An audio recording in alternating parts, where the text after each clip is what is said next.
ఆయన అప్పు తెచ్చి శిల్క దున్ని ఓలోళ్ళకి తెతుడానా మొత్తం జాలు పట్టింది.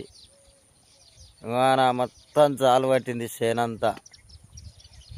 నా ఒక్కరి పరిస్థితి అనే కాదన్నా, ప్రతి ఒక్క రైతు పరిస్థితి ఇట్లే ఉందన్నా. ఇంకా చూడురేనా అంటుంటారు కదన్నా, రైతు రాజు లేక బతుకున్నాడని. ఇంకో నా అప్పు తెచ్చి చిలకలో వస్తే ఆఖరికి మిగిలింది షిప్పనే అన్న. అప్పు తెచ్చి 12,000 రూపాయలు అప్పు తెచ్చి చిలక దున్నితే జాలు పట్టిందన్న. ఏం చేస్తామన్నా, మా రైతుల పరిస్థితి ఇట్లుందన్న. ఓట్లకు ముందుకు చాలా మాట్లాడతారన్న ప్రభుత్వాలు. ఓట్లు పడేయాల్సిన చేతులు దులుపుకొని పోతారన్న. చూడారన్న.